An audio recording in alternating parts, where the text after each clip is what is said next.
Welcome to the third and final video for Chapter 5.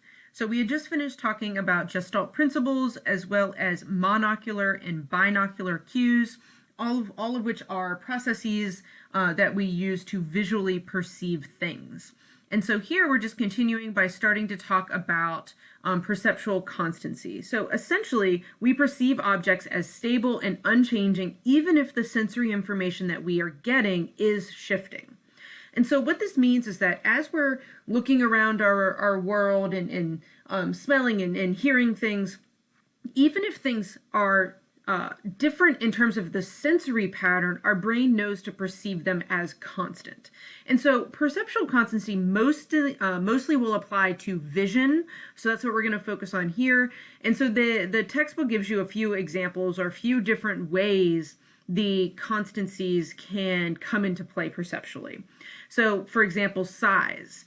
We know that even if objects are perceived as looking differently, they actually aren't different in size. So if you are looking down a long street, maybe you're out on campus walk and you see someone in a distance, that person's going to appear small because they're far away. So the sensory pattern is different, meaning that you're seeing that they're smaller, but your brain knows to perceive that that object is stable and knows that that information can be used to determine distance.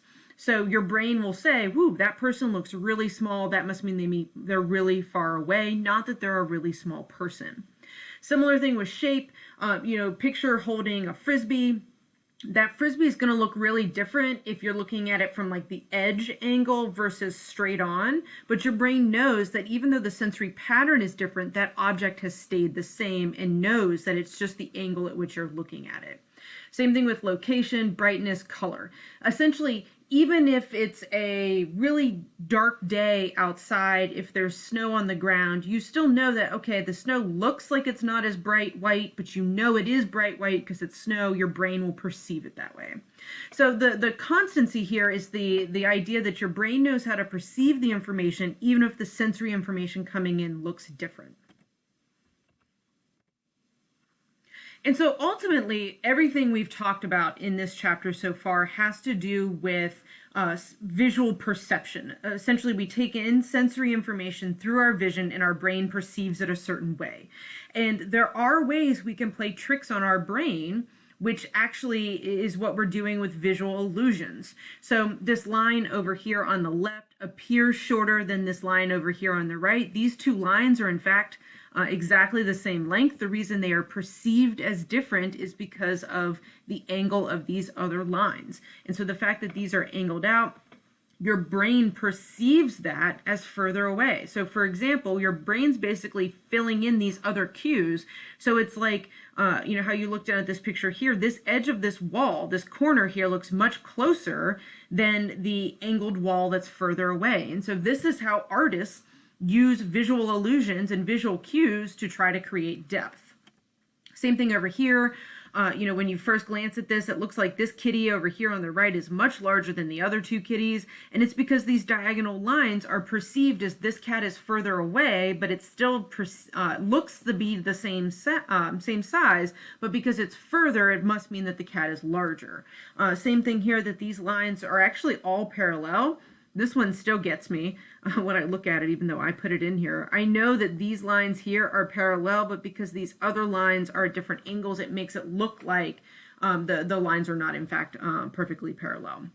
So essentially, everything we've talked about so far in terms of the Gestalt principles and constancies and monocular, binocular cues are all related to how we perceive information, which then can be used to trick our brains, and that's how we get visual illusions.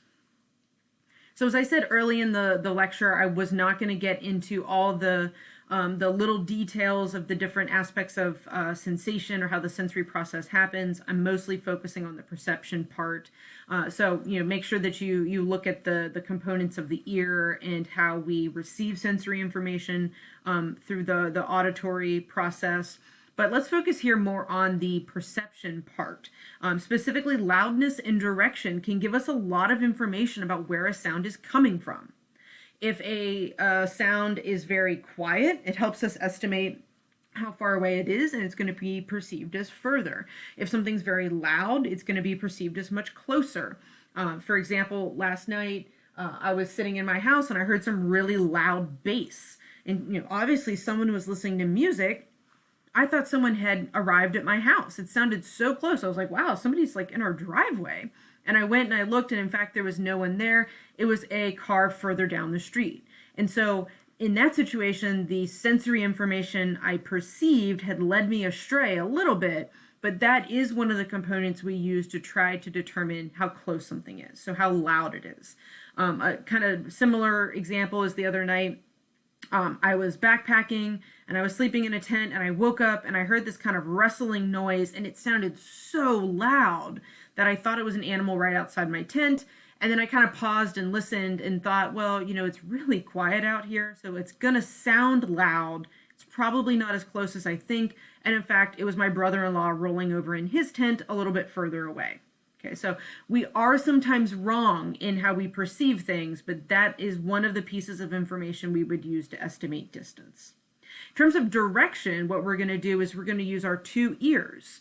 So by having an ear on each side of our head, we're able to determine whether we think it's more on the left side of our body, more on the right side of our body, or if that noise is coming from directly in front or behind.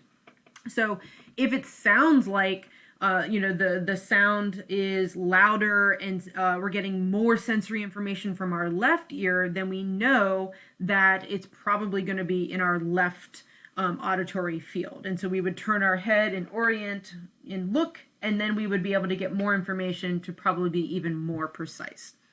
If something is right in front of us or right behind us, it gets a little bit harder because the ears, are equally spaced out, but that's why we tend to turn our head to orient and try to get more sensory information to determine which direction the sound is coming from.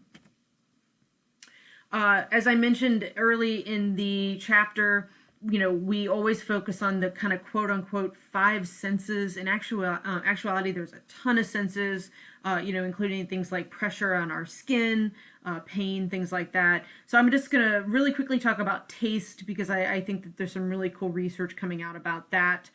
So people have preferences in terms of food for lots of reasons. There's some research coming out that we have genetic predispositions to liking or disliking certain foods. Culture, is a huge influence. If you grow up eating spicy food, you have a higher tolerance for spicy food than someone who doesn't. Food attractiveness is a big one. Have you ever just eaten something and you're like, I'm not really sure why I don't like it. There's just something weird about it. Well, that's often has something to do with like the temperature or the texture or the color. Like that's why I really don't like cottage cheese, because it's just this weird milky white color. It's very chunky and it's cold. And I just think that that's weird. So like for me, that's one food I don't really enjoy eating because it doesn't really hit on those attractiveness factors. Another one is learning. I think everybody has a story where they eat something, get violently ill, and then no longer like that food item anymore. So that's a learning predisposition for not liking the food. And so we'll talk more about learning and conditioning in the near future, but just kind of as an example, for Halloween one year, my mom bought this like 10-pound bag of Tootsie Rolls, and I just thought they were fantastic. And so I ate almost the entire bag and then threw up all night long. And now anytime, like I'm even just right now, every time I think about a Tootsie Roll, I feel a little nauseous. So we can very quickly learn that we dislike a food item, and then it can actually even make us sick in the future just because we have that learning experience. So we'll talk more about learning in the future.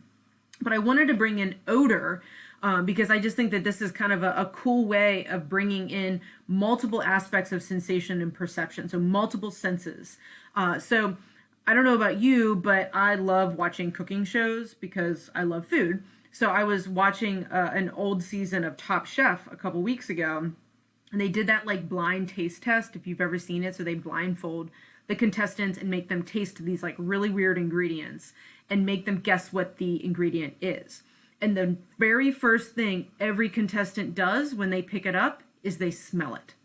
You would think the first thing they would do is taste it, but every single contestant picks up that little bowl of mystery whatever with their blindfold on, and they smell it and then they taste it.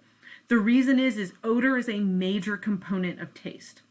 So over here you can see the kind of teal or green colored bars. So that was the percent correct people were when they guessed on these particular items, and they were able to smell it. But if they were not able to smell it, you can see that the percent correct went down. So that's the gold bars. So let's just take one of these as an example. If someone was allowed to smell the apricot first, then they guessed it was apricot about 60% of the time. They were not allowed to smell the apricot first, then they were only right maybe like 5% of the time. So smell is actually a huge component of being able to guess what you're tasting. So it's a core component to taste in general. So again, just kind of a cool way of thinking about the different senses kind of working together to create a perceptual experience.